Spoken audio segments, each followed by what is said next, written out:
বন্ধুরা, আমি কি করব দেখে কি বুঝতে পারছেন? আমি আজও আর একটা নতুন রেসিপি নিয়ে হাজির হলাম আপনাদের সামনে। তো মাদার্স কিচেনে আপনাদের সুস্বাগতম। নমস্কার আমার বন্ধুরা সবাইকে। এই দেখুন, আমি এবার কি করব, এক টিকিয়া বলবো, এক টিকিয়া করব, বা আপনারা চপও বলতে পারেন। তা আমি এই ডিম আলু সেদ্ধ করে রেখেছি, এটাকে আমি গ্রেট করে নেব। এই যে আমি এটাই গ্রেট করে নেব, দেখতেই পাচ্ছেন আপনারা। কাঁচা লঙ্কা কুচু আছে, ধনে পাতা কুচু আছে, একটুখানি এই যে টমেটো আমি গ্রেট করে রেখেছি, আর সস দেবো না। আর এদিকে দেখুন কি আছে, একটু পেঁয়াজ কুচি, একটু আদা বাটা, একটু রসুন বাটা, আর আমি কি দেবো, লবণ হলুদ, এটা তো লাগে আপনারা জানেন।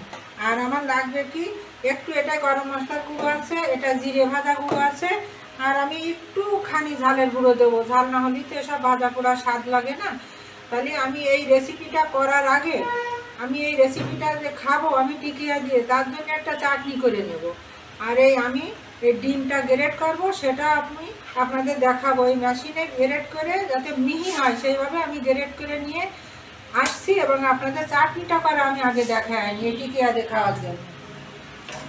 আমি এই চাটনিটা করতে কিন্তু সর্ষের তেল দেবো। হ্যাঁ, আমার কড়া কিন্তু গরম হয়ে গেছে। আমি এই চাটনিটা করতে সর্ষের তেল দেবো একটুখানি, বেশি না, সামান্য একটুখানি সর্ষের তেল দিয়ে দেখুন কি করে করি। সুন্দর লাগবে এই চাটনিটা খেতে, যে কোনো ভাজা পোড়া দিয়েই ভালো লাগে। চাটনিটা করে আমি চাটনিটাতে একটা শুকনো মরিচ আর একটু সর্ষে আমি এই ফোড়ন দিয়ে দেবো। এই যে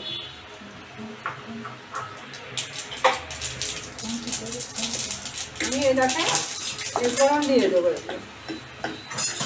সর্ষের তেল দিলে হয় কি, এটা কালার ভালো আসে আর কি। সর্ষের তেলে কালার ভালো আসে, খেতেও একটু স্বাদ হয়। এবার দেওয়ার পরে এই দেখুন, একটু রসুন কুচো, একটু কাঁচামরিচ, গাছটা কমিয়ে দেবো, মশলা যেন না পুড়িয়ে যায়।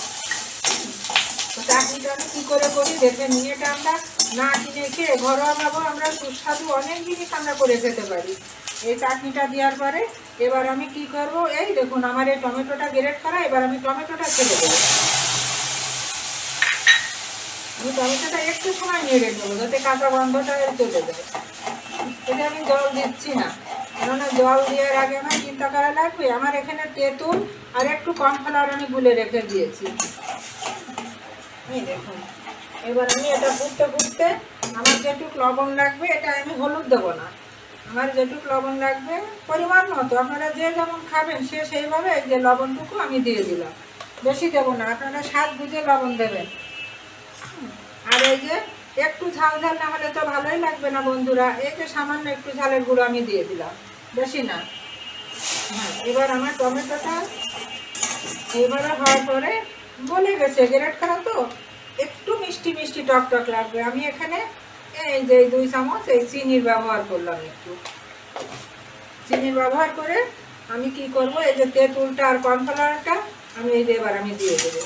কর্নফ্লাওয়ারটা দেওয়ার কারণ কিন্তু সসে একটু গ্রেভি না হলে ভালো লাগে না, সসে তো আর আটার গোলা দেওয়া যায় না, তাই কর্নফ্লাওয়ারটা আমি দিয়ে দিলাম। সুন্দর একটা রসুনের সর্ষের একটা সুন্দর একটা ফ্লেভার আসছে, সুন্দর ফ্লেভার আসছে। আর একটু লবণ আমার লাগবে, সামান্য একটু লবণ আমি দিয়ে দিই, একটুখানি লবণ আমি দিয়ে দিলাম। একটু ঘন করে নামাবেন সস মতো, যাতে হয় আমি যে টিকিয়াটা করবো বা চপটা যাতে লাগিয়ে লাগিয়ে খাওয়া যায়। ব্যাস আমার হয়ে গেল। দেখেন একটু সময় মধ্যেই আমার এই যে আমার চাটনিটা রেডি হয়ে গেল। এবার আমি চাটনিটা আমি নামিয়ে নেব।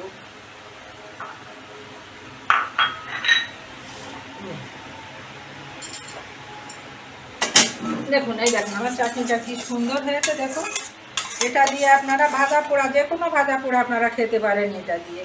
এই যে আমি চাটনিটা এইভাবে আমি নামিয়ে নিলাম। আমার টিকিয়া খাওয়ার জন্য আমার চাটনিটা রেডি। দেখুন, আমি তাহলে এই আলু আর ডিমটা এখন গ্রেট করে নিই। চাটনি তো আমার হয়েই গেল। এই বড় পাশ দিয়ে গ্রেট করবেন। আর এটা চটকিয়ে নিলেও হয়, কিন্তু চটকিয়ে নিলে তো আপনার এইভাবে মিহি হবে না, এক এক অবতারের হবে। এই জন্যই এক অবতারেই তৈরি করতে হবে এটা। মনে করেন অতিথি এসেছে, আপনার বাইরে যাওয়ার কেউ নাই, বন্ধুরা তাড়াতাড়ি কী করবেন জানেন, ডিম সিদ্ধ করবেন। প্রেশার আছে সবার ঘরে, প্রেশার কুকার আছে, ডিমটা সিদ্ধ করে নেবেন। ডিমটা সিদ্ধ করে নেওয়ার পর ওর সঙ্গে আলু দিয়ে দেবেন, তাড়াতাড়ি করে ঝটপট করে, ঘরে আপনার যা আছে, আপনার সস লাগবে না, ধনেপাতা লাগবে না, আপনি পেঁয়াজ কুচি করবেন, ঝাল কুচি করবেন, একটু জিরে মশলা গুঁড়ো করবেন, যেমন থাকবে। এবার আলুগুলো এইভাবে আমি সব গ্রেট করবো, এই দেখুন এমন করবেন যাতে ছোট বড় দানা যেগুলো ম্যাশ করে দেবেন এর সঙ্গে। তাই এইভাবে আমি গ্রেট করে ফিরিয়ে গ্রেট করা, আমার এই যে গ্রেট করা হয়ে গেল, এই দেখেন ডিম আর এই যে আলু। এবার এর সঙ্গে আমরা একটু বাঁধুনির জন্য তো আটা চালের গুঁড়ো দেবো না, তো আমি একটুখানি বেসন, এই দেখুন একটুখানি বেসন আমি এই যে একটু কড়াই গরম করে একটুখানি টেলে নিয়েছি। টেলে নিলে কী হবে, বেসনের সুন্দর একটা ভাজা ঘেরানো হবে। আর আমি যদি কাঁচা বেসন মাখাই, কাঁচা বেসন মাখালে হবে কি, এটা কাঁচা কাঁচা গন্ধ করবে। তো এই বেসনটা আমি এর মধ্যে দিয়ে দিলাম, এই যে বেসনটা আমি দিয়ে দিলাম। বেসনটা দেওয়ার পরে দেখুন আমি এর সঙ্গে এই যে 1 চামচ ঝালের গুঁড়ো দিলাম, 1 চামচ। আমি এই যে টমেটো গ্রেট করা দিয়ে দিলাম। আমি এই যে পেঁয়াজ আর এই যে আদা আর একটু রসুন বাটা এই যেগুলো দিয়ে দিলাম। পেঁয়াজটা এভাবে চটকে দেবেন, হ্যাঁ দিয়ে দিলাম এরকম করে, আদা রসুন বাটাও দিয়ে দিলাম। আর এবার কী দেবো, আমি 1 চিমটি, এই যে 1 চিমটি বেশি না, স্বাদটা অন্যভাবে আনার জন্য একটু চিনি দিয়ে দিলাম। এবার আমি লবণ হচ্ছে আমি স্বাদ মতন দেবো, স্বাদ মতন লবণ দেবো। এর সঙ্গে আমি অল্প একটু বিট লবণও দিয়ে দেবো, এর সঙ্গে আমি হালকা একটু বিট লবণ দিয়ে দেবো, পরিমাণ মতন, বেশি দেবেন না। এই চপ টিকিয়া লবণ বেশি হলে স্বাদ মোটেই ভালো লাগে না। আর কি দেবো, 1 চিমটি আমি হলুদ দিয়ে দেবো, এই যে 1 চিমটি, আর কিছু আমি এতে দেবো না। আমার সব দিয়েও, হ্যাঁ দেবো বন্ধুরা, আমি একটু গরম মশলার গুঁড়ো দেবো, এই যে একটুখানি গরম মশলার গুঁড়ো দিয়ে দিলাম, কেননা স্বাদ অতো আনতে হবে। আর আমি দিয়ে দেবো কি, এই যে আমার জিরে ভাজা গুঁড়ো, স্বাদে অতুলনীয়, নিজে গুঁড়ো করে রাখি, টেস্ট খুব সুন্দর হয়। এবার এইগুলো দিয়ে আমি হচ্ছে মেখে নেব। এই দেখেন এইগুলো দিয়ে আমি হচ্ছে এই টিকিয়াটা আমি মেখে, জল কিন্তু দেবেন না, এটায় কোনো মতেই জলের ব্যবহার করা যাবে না। তাহলে এইভাবে আমি সুন্দর করে মণ্ডটা তৈরি করে নেব। তৈরি করে নিয়ে আমি শেপ দেওয়ার আগে আপনাদের আমি দেখাচ্ছি। এই দেখুন আমার এই মণ্ডটা মাখানো হয়ে গেল, যেগুলো না আপনারা দেখেছেন, লবণ মিষ্টি স্বাদ অনুযায়ী দেবেন। এবারে আপনারা এইভাবে টিকিয়ার শেপটা আপনারা দিয়ে নেবেন। এই দেখেন আপনারা এটা ডিমে চুবিয়েও ভাজতে পারেন, বা আপনারা এমনিও এটা ভাজতে পারেন। ডিমে চুবিয়ে নিয়ে বিস্কুটের গুঁড়োয় আপনারা ভাজতে পারেন, পাউরুটির গুঁড়োয়। তো আমি এই যে এইভাবে আমি শেপগুলো, সবগুলো শেপ এই দেখে একটু তেল মেখে নেবেন হাতে। যে যেমন সাইজ খাবেন সে সেইভাবে বড় বড় করবেন, ছোট খেলে ছোট করবেন। অনেকের পরিবারে লোক সংখ্যা বেশি, তাদের তো পোষাতেও হয়, তা তারা সেইভাবে করবেন। এইভাবে এই দেখেন এইভাবে সবগুলো আমি তৈরি করে নেব। এই দেখেন সুন্দর করে এইভাবে সবগুলো তৈরি করে নেব, টিকিয়া যে আকারে হয়।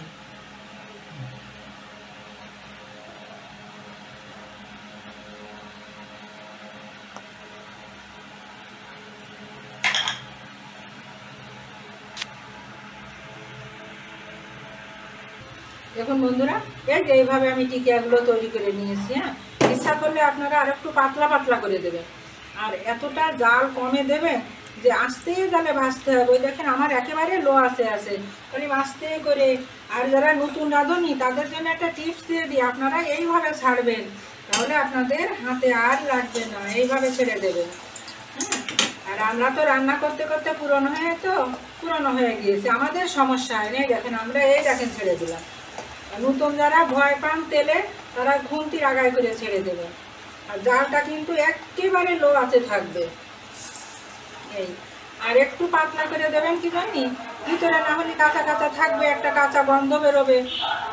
এই যে এইভাবে অল্প অল্প করে বেঁধে নেবেন, যাতে ভেঙে চিড়ে না যায়। ভাঙার তো একটা ভয় থেকেই যায়, নরম জিনিস।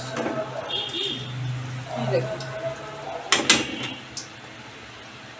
আগে মোটা মোটা তৈরি করে যখন দেবেন, তখন দেওয়ার সময় একটু পাতলা করে এইভাবে সুন্দর করে আলতো হাতে সুন্দর করে দিয়ে দেবেন। এই কাটে আমার ভাজা হোক, এপিট ওপিট আস্তে আস্তে আস্তে জালে ভাজবে, যাতে বিটের পর্যন্ত সেদ্ধ হয়। এই দেখুন একটু ধৈর্য ধরে একেবারে আঁচ কমিয়ে দিয়ে সুন্দর করে এইভাবে লাল লাল করে, দেখুন এইভাবে লাল করে ভেজে নিতে হবে। আর যখনই আপনারা এই ভাজাটা তুলবেন, ছোট্ট টিপসটা মনে রাখুন, আপনারা জাল তখন একটু চড়িয়ে দেবেন, না হলে ভাজা তেল চুষে রাখবে। আর যদি জালটা আপনারা একটু চড়িয়ে দেন তখন তেলটা বাজার থেকে ছেড়ে যাবে।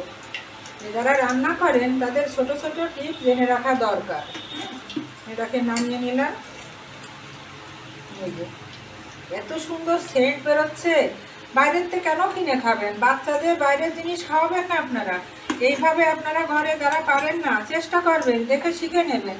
এইভাবে আমি বাকিগুলো এইভাবে আমি ভেজে নিয়ে আমি ফিরে আসবো আবার। এই যে বাকিগুলো আমার এই আছে, এগুলো না আমি এই একটু পাতলা পাতলা করে আমি হচ্ছে পাতলা করে দেবেন, তাহলে ভিতরটা খুব সুন্দর ভাজা হবে।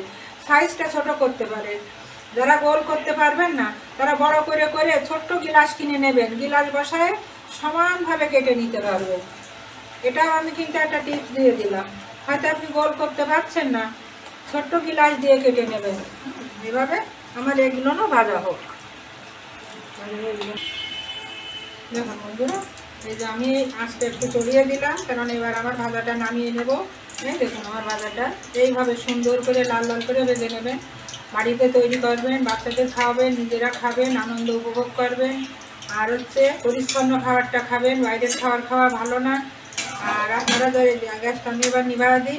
আর আপনারা যারা আমার ফেসবুকটি ফলো করেননি তারা আমার ফেসবুকটি ফলো করবেন, আর লাইক কমেন্ট শেয়ার দেবেন যদি আপনার রেসিপিটি ভালো লাগে।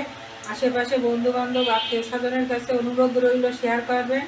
আমার ইউটিউব চ্যানেলটি আপনারা সাবস্ক্রাইব করবেন। এইভাবে ভালোবেসে, যেভাবে পাশে আছেন এইভাবে ভালোবেসে আপনারা পাশে থাকবেন। আর এই যে জিনিসটা আমি করলাম ডিম আলু দিয়ে, এটার নাম কিন্তু এগ পটেটো। আপনারা যাই বলেন, চপ বলতে পারেন বা টিকিয়াই বলতে পারেন, মানে এগ পটেটো, টিকিয়া বা চপ যেটাই বলুন না কেন। এবার আমি পরিবেশনের জন্য তৈরি করে নিই।